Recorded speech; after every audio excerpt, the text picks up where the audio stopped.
Hello, comrades. Breana here. Welcome to another episode of Signs of Breana.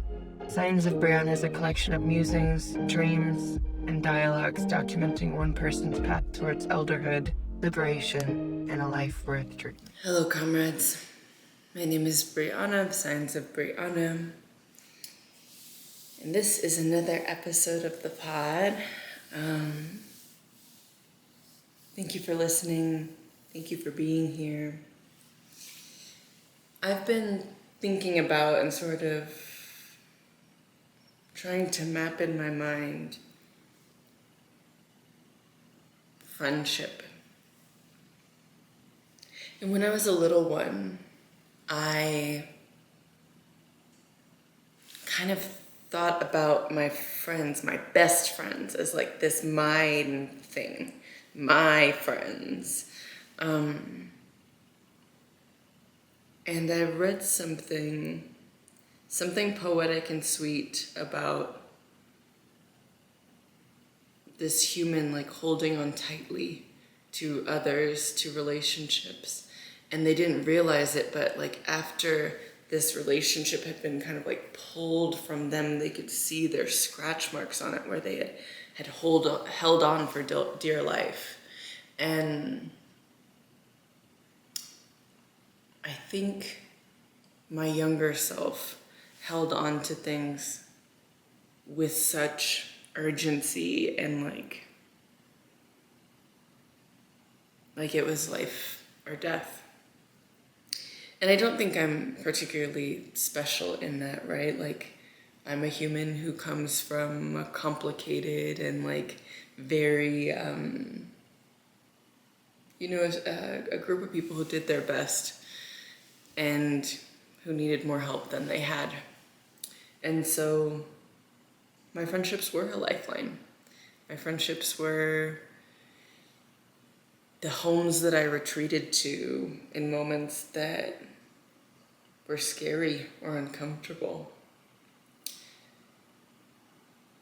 They were like second, third moms who would like pack me lunch and send me to school, and I'm really grateful for all of the humans that supported in raising me to this point. It 100% took a village. And I think my friendships played like a key role in that ecosystem.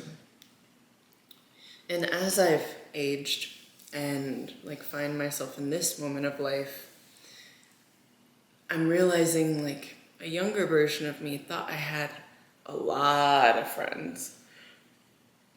That there were just like so many people that I could turn to in moments of like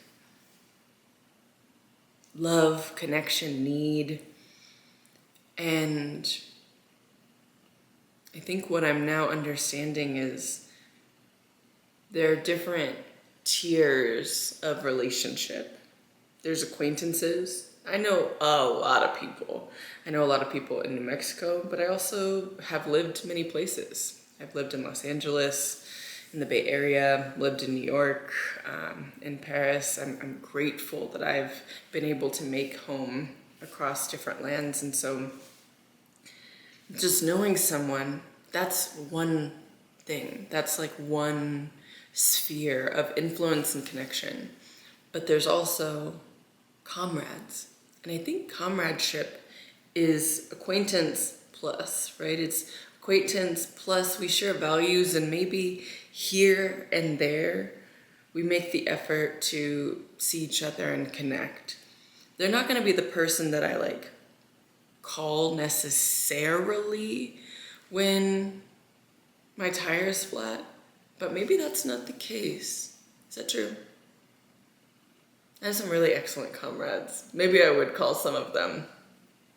And I think friendship is even deeper than that. That friendship is like comrade plus. And there's something in particular for me about like a friend is a comrade after rupture and through skilled repair. If the comradeship is able to go through this moment of discomfort And both people are able to move together with dignity and integrity to the intimacy that's on the other side. That's friendship. Or at least that's friendship for me.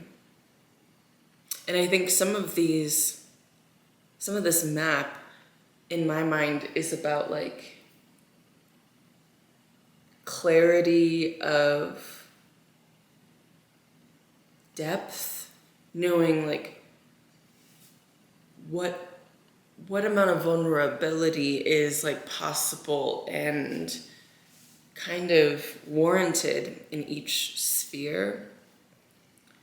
And also living in a small town, I think it's in part about privacy.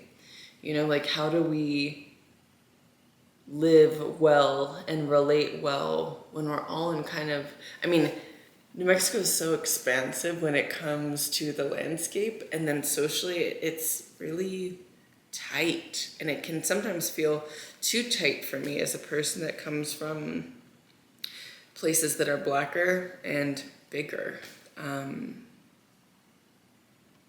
So yeah, I'm also wondering if friendship is a frequency, like if friendship is like a state that we find ourselves in, and going back to this like kind of holding too tightly and seeing relationships end and depart. I used to feel so self-identified with like, this is my best friend, my best friend. And so we are best to each other. We show up, we celebrate, we grieve, we best. And I've seen a lot of like best friendships end sort of unceremoniously. It's like we were best, and like the candle burned so bright that it like, whew. Have you ever had like sage that was sitting out for a while and you'd like burn it? You burn it a little here and there, and then you like smudge around the house, and then one day you light it and it's like, and it like burns through, and you're like, oh, what was in here? what was that about? I've had some relationships like that where we were like locked the fuck in, and then all of a sudden we were locked the fuck out. Friendship as a frequency. Even after those moments and like the big grief, because there ain't nothing like losing a queer friendship. There is nothing that has been more painful in my life. Even then, like parent death and the end of romantic relationships, it's really like shook my world. But I've noticed that like as friendships have ended and like there's been space, I've never been without acquaintances, comradeships, and then relationships that like deepened and expanded into friendships and like really met my needs. And so I'm just thinking about and practicing more being a good friend to myself first and fucking foremost, but also allowing myself to sort of be in the practice, the frequency of friendship, rather than being so identified with like it's you and us and we're in this and we're gonna do this till we die, you know? That hasn't proved true. So what can we try instead? Music at the beginning and end of this episode is from Kafari. Thank you to my guides and ancestors for supporting me in my storytelling. And thank you for listening to another episode of Signs of Breana.